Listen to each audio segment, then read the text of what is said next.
Laramee here. I know y'all seen me before a couple times. I'm filling in for Jason. He's away at a show. So me and Megan here are going to show you how to do some carburetor cleaning on one of our units over here. Megan, if you want to zoom on in. So when you're cleaning the carburetor, first thing you want to do is make sure that your gas is in the off position. If you try to clean the carburetor with the gas in the on position, then of course gas is going to come pouring out everywhere whenever you go to take the carburetor off. So first thing you want to do is remove the air filter, and that's these two clips right here. And just unsnap, and the air filter slides off. Once you get down behind there, then you have to take off the actual foam element and then the screen. The foam element just slides right out like that.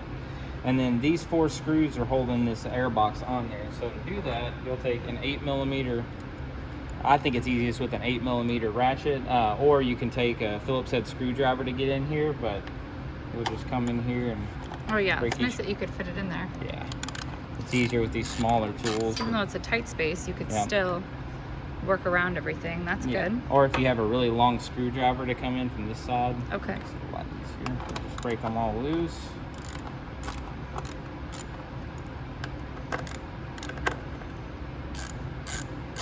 I always love when you come on and you do a how-to video, because then I feel so genius that I know how to do these simple tasks. Well, it's really not that difficult. I think it's it's just about getting over the fear of taking it apart, and then once you get past that, it's all pretty simple. Now, how often should you be doing this?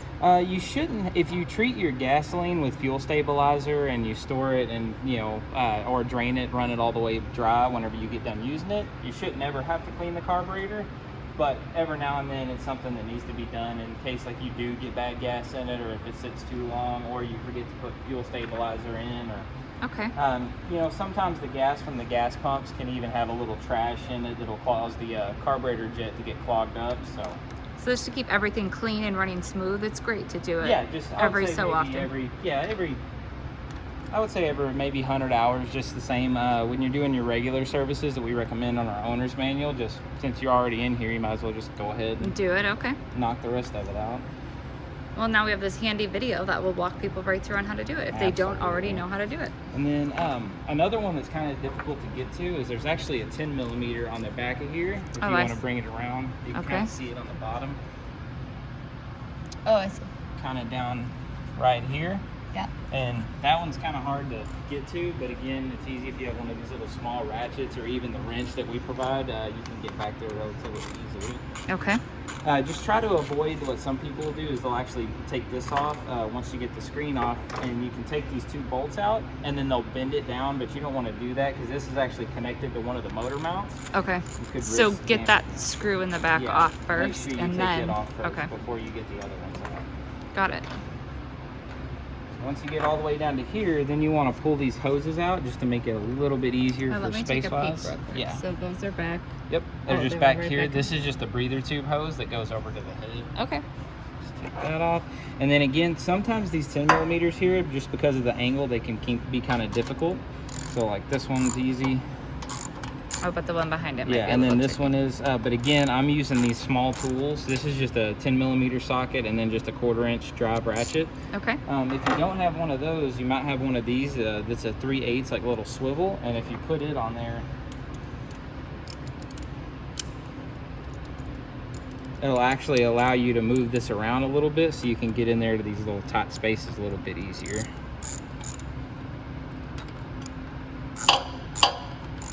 And once you get those most of the way loose, you can just take them off by hand. Okay.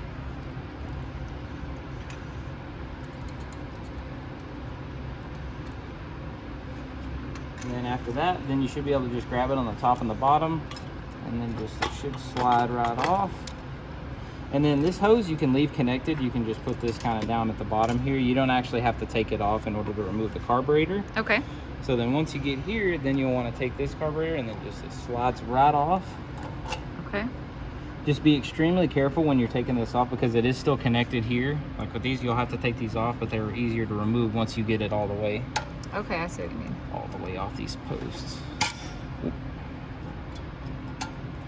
then once you get it all the way off, then you'll just remove this throttle spring and set it to the side. That way you got a little bit more working room. Okay. And once you come in here, then you'll just take a pair of pliers and move this over.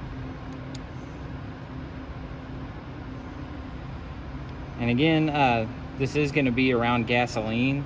Even if you do drain it completely, there's still going to be a little bit of gas, so make sure you're not smoking or doing this anywhere near an open flame.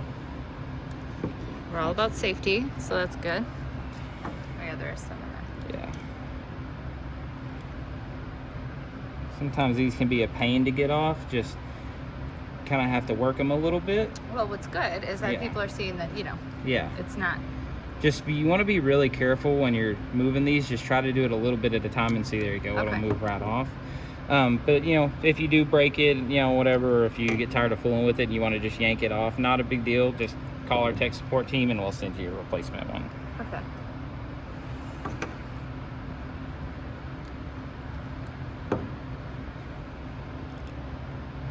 I'm sure it doesn't help, but I'm, right in your, it's okay. In your arm space.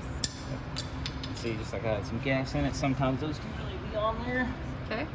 But again, don't freak out, just like I just did. If the choke lever does come off, it simply just sits right on top of this little post and then line up this other hole, and then just make sure that the throttle plate or the choke plate's moving.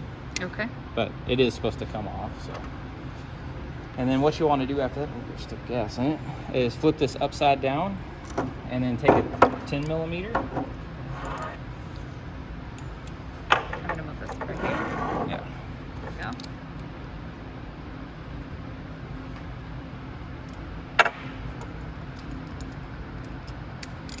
We'll take this and then break this bottom bolt loose. Just make sure when you do this, this is the drain bolt, and then this is the bowl bolt. So to make sure you take this one off.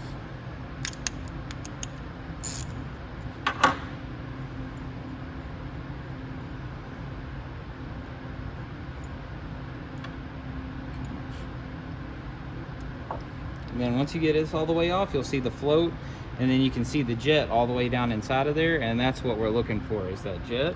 Okay. And you can do this either with a flathead screwdriver, or again, I have a special bit for this. That's what I did.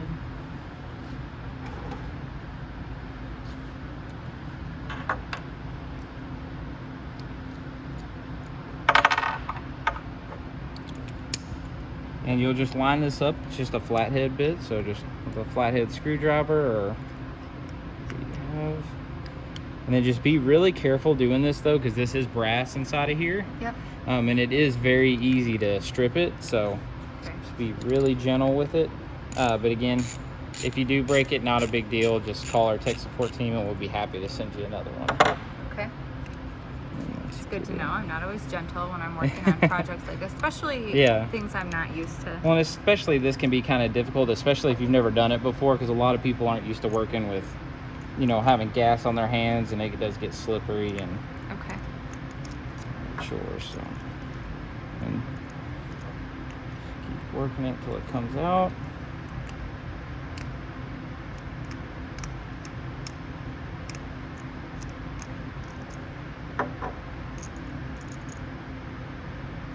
Tricking you. Yep. See it. There it is. So this is the jet, and this is what you want to make sure is clean. And as you can see, it's really tiny in there. It is super small. And then the next thing after that is the emulsion tube. And you want to make sure you can see all the little ports and stuff that are on there. So what you want to do is, once you get it down to this point, then you just take, I'm using just this Johnson's just brake and parts cleaner. You can use specific carburetor cleaner, anything that's going to clean out the gunk and everything that can get in there from bad gas or trash from regular gas. But you'll just want to put this red tip on there. Just put it right into this and then just spray. And once you get it, what you're looking for is you want to be able to see all the way through it. I don't know if you can see that, Megan, if it's hold on, it's gonna try and focus. I'm gonna try and get it. You can see all the way through it. Okay. So you just want to make sure you can see all the way through it. Once you can see all the way through it, then you're good to go. Okay. Then the next thing, same thing for this. You want to make sure that you can see all the way through it. Sorry, we're a little blurry. There we go. You want to make sure that you can see all the way through it here, and then all the way through these little portholes that are on the side. Okay, can we see it before you spray it? Yeah. So if you look inside, you can't really see through when it's dirty? kind of hard to see. Oh yeah. Okay. So let's And see what it then looks like once you after clean you it. spray it.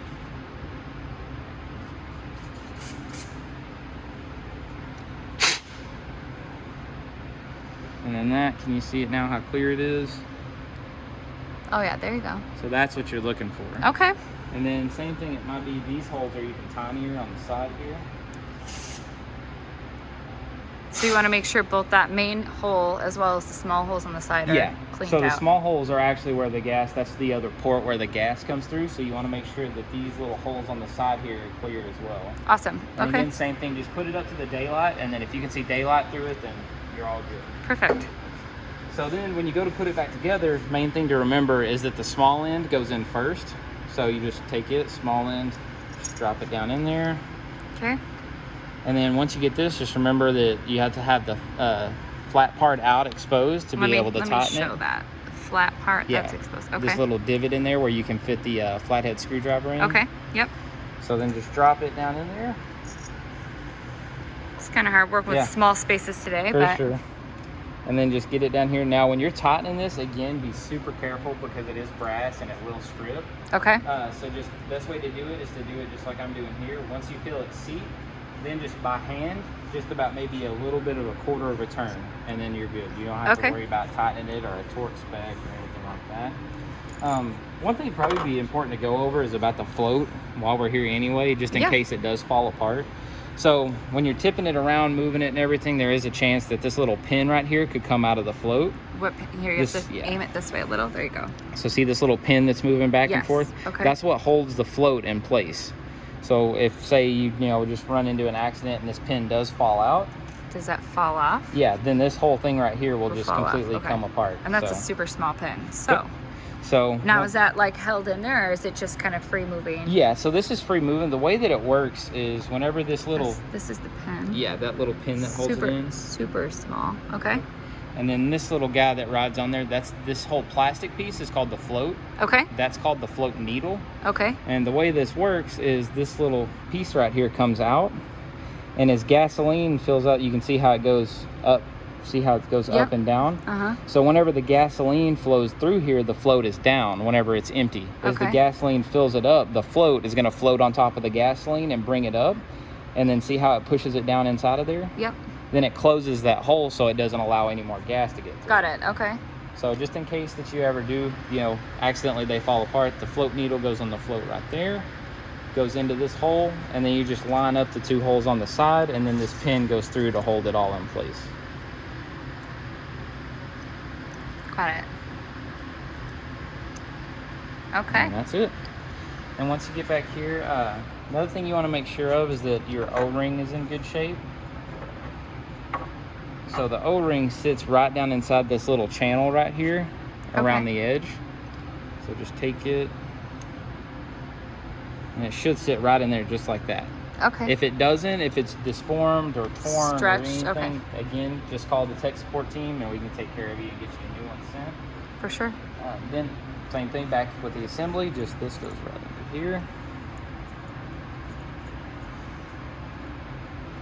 Just hand tight until you feel it seat. One thing you want to make sure of though is just make sure that your drain bolt is facing towards you, like where you see the Firman right there. Okay. Make sure that this drain bolt is facing towards the bottom, just in case that you ever need to drain the gas out of it. Because say if you have it twisted all the way back here and you're not going to be able to access it. Yeah, exactly. We're going to be taking all this apart again. Exactly. So. Got it.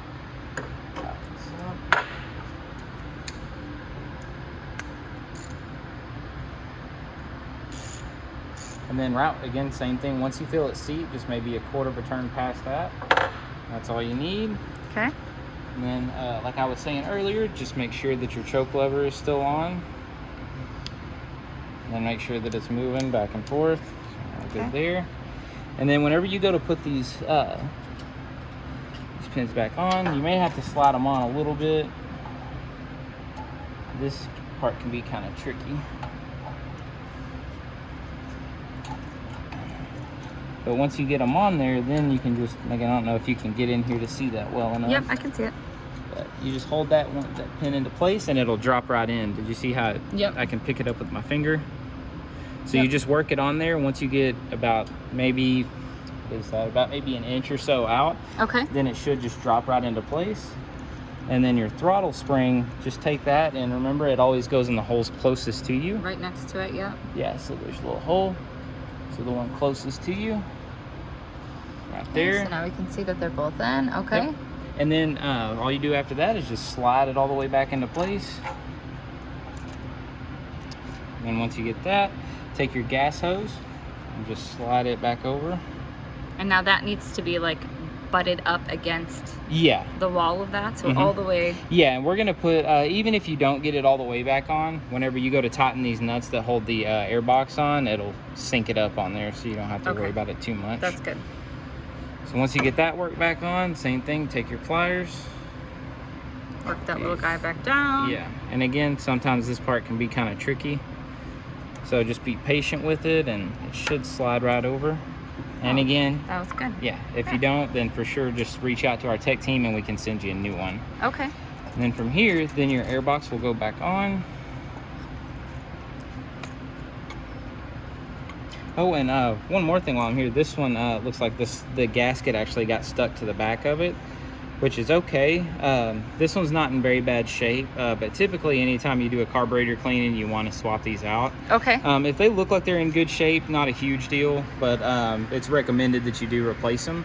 So if you need to do a carburetor cleaning, just reach out to our tech team and we can send you the gaskets. That way you have fresh ones to put on. So when they're ready to do the carburetor clean, they just reach out to our team. That will send them everything that they need to change out. Yep. Well, you don't need to change the interior. You're just cleaning those two you're little just cleaning those two little Okay. parts. So then once you get past that, then all they have to do is call the tech line and order those gaskets, and then swap them out as they go. That's great. So once you get this back on here, again, I would recommend putting this one that was in the rear here on first, because it can be a real pain to get on there. Okay, so the rear so you want to first, do it, while you have a little play in it before you tighten these up. Okay. So again, just reach around and fill in there, and then.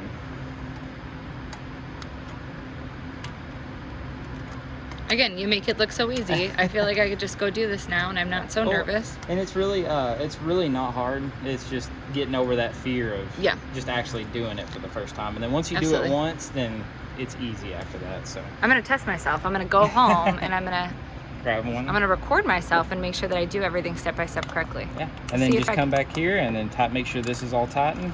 Okay.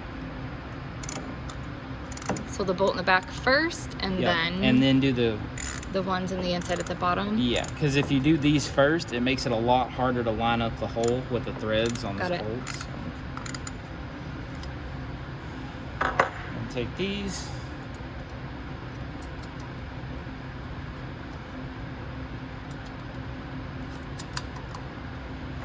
And then come back in and make sure these are tight, and then same thing, just tighten them until you feel them seat, and then once you feel them suck down on there, just maybe a quarter turn after that.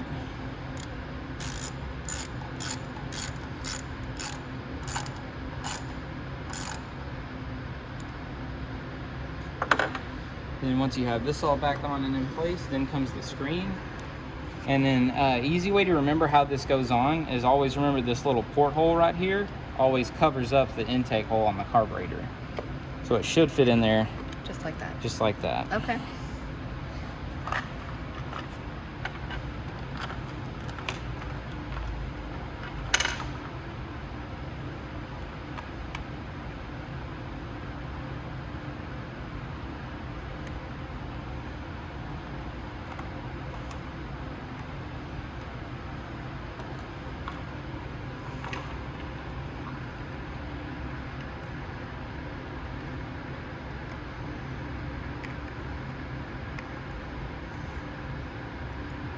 And just a quick tip, it's always, me personally, I always think it's a lot easier to start all these by hand and then go back through and tighten them all up. Okay.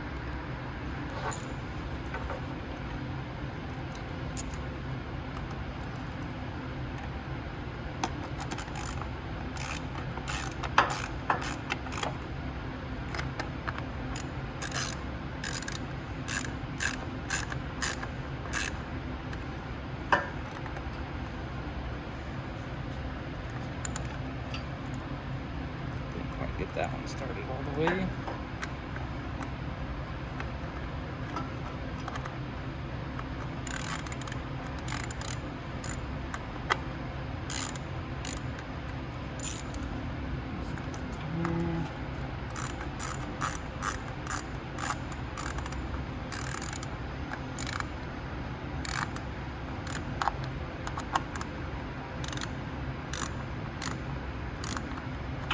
then once you get all 4 of those tightened up, then you can just take the foam element and put it back in.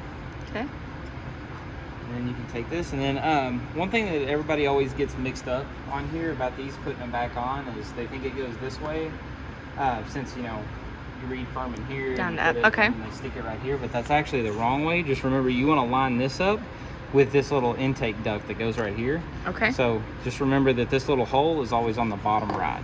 Okay. There, yeah, little holes right there. And then once you get this back in, then just clip it into place.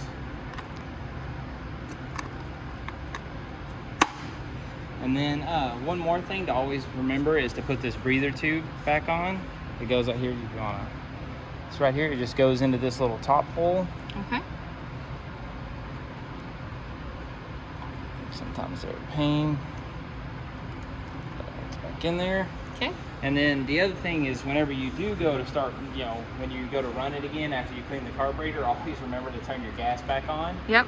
Because that is one of the most common things after a carburetor clean. People forget to turn the gas back on, and they go to start it, and they think they messed something up because it won't start. But of course, all it is they just needed to turn the gas on. So, Perfect. yep, that's it. Well, that was quick and easy. Yeah, quick and easy. I love it. Well, thanks so much for no being problem. our guest today, Laramee, problem. and for walking us through that. And No problem. we look forward to seeing everybody later this week. Thank you all.